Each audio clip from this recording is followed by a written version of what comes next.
Hi, I'm Arjun Partha, and I'd like to welcome you to the Druids Craft Holiday Special.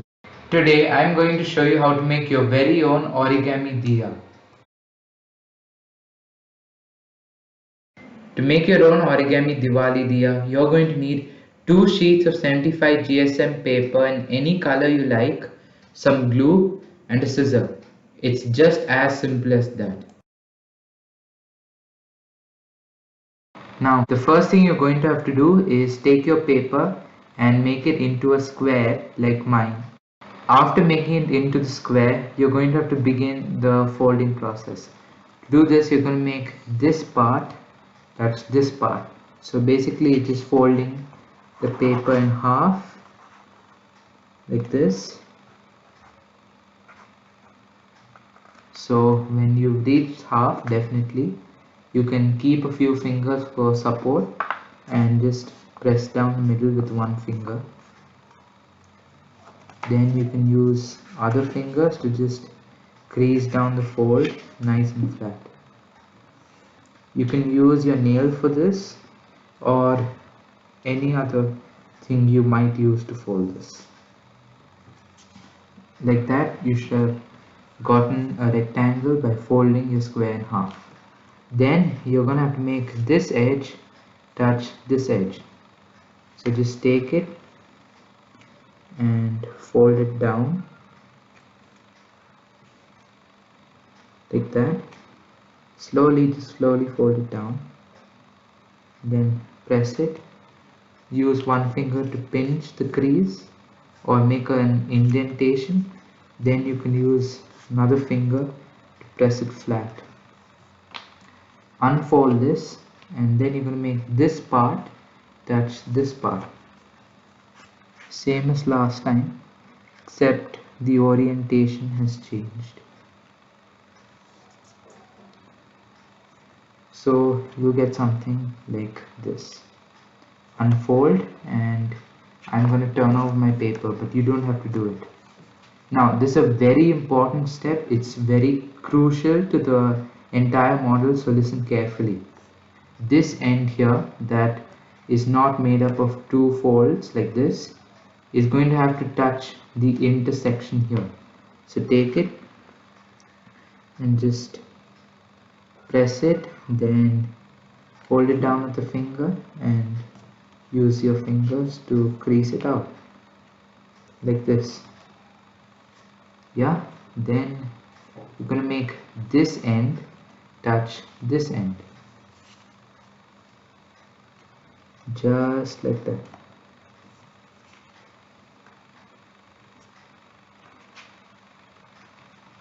So you can just take one finger and begin pressing it down, because it isn't a very big fold. If it's a big fold, then I always suggest to make a pinch, like an indentation, then fold it. Now you're going to make this end touch this part. So just take it and bring it over. One thing I've noticed about this fold is that the paper will try and resist this fold a lot. So just put some pressure when making this fold like that. And then you can take your paper, which will look like this, and fold it backwards like that, so that this part touches this part. So you can just press it down like this and you get something roughly like this. Then you can turn it over and listen very carefully to this part. You see this line made by this fold here? Cut it along that line. Now there's an entire art form based off of cutting this part or any other part of paper after folding it like this. It's called kirigami. I personally like it a lot because you can go with a piece of square paper and you can end up with this really beautiful designs. So of course there are always very good kirigami kits you could just buy online, or you can look on the internet and print out the pattern and cut it. So after using your scissor to cut that part off, we're just gonna discard this because we don't really need this anymore, and you're gonna start taking this and unfolding it. And with that, you would have roughly cut out a shape resembling a pentagon. Now comes the more complicated part, so listen very carefully. Over here, if you fold this to the center, a certain part of this region will be folded. So what you're going to do is you're going to fold this down, but you're going to make sure that when you fold it, this line when you fold touches these two corners. So from here and here, there's a line from where we fold it. You just got to make sure that the fold itself touches these corners, something like this. And then we're just going to do that for the other side.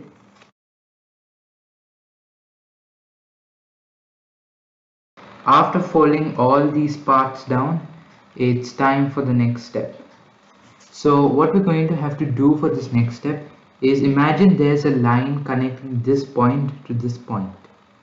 You can even draw it if you want, like I have here, so that it's easier for me to fold it. What we're going to do is make this point reach that line.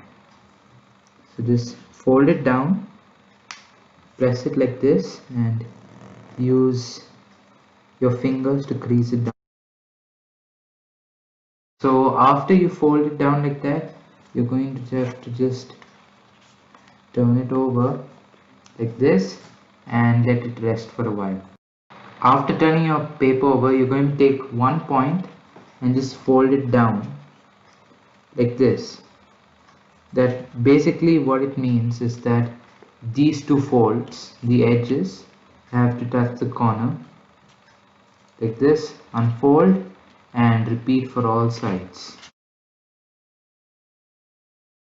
After folding those parts and unfolding them, we are going to have to go to the final and most important step of making your origami diya, shaping the diya. So what you're going to do is you're going to fold like this, and then at the same time you're just going to push this part up as well and this. So you get something like a triangle here, and then just keep doing that for the rest of the folds. Just push it up like this and you should get a shape like this. If you didn't understand, you're just going to take this, and over here there's already a crease. Just press it down like this, do it like this, like this, like this, like this, and you're going to get a rough star shape. And then just try and fold it inward as much as you can, like this, just shaping it in general. Then when you think it's shaped up enough, just let it go, and you've made the first half of your origami diya. After you finish making one unit for your origami diya, you're going to have to make another unit. It just has to be smaller than your first unit. Now this is completely optional, because if you don't want to use a light source, it is very easy to make your own flame and wick using just paper. To make the wick of your candle, you're going to take your strip of paper, any length you like based on which wick you're going to use. And remember, from here to here is how tall the wick is going to be, and from here to here is how thick the wick is going to be. So just go and take it and start rolling it up to the smallest possible size you can make. After rolling it nice and tight, leave a bit of this strip open and take your glue and give one small line here and spread it, and just press this onto the wick.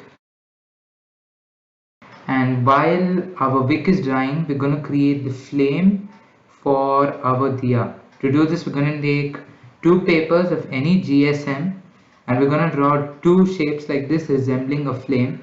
And we just have to remember that the flame for the yellow paper has to be smaller than the flame for the orange paper.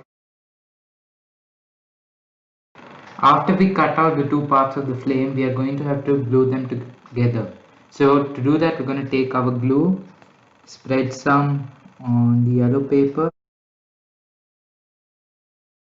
like that. While the flame is drying, we are going to have to make a very small incision into the wick. That is, we're going to have to go take our wick, our scissor, squash this flat a bit and just make a small cut on the flat side. And after creating the cut on the wick, you're just going to have to go and stick it here in the center of the diya like I have.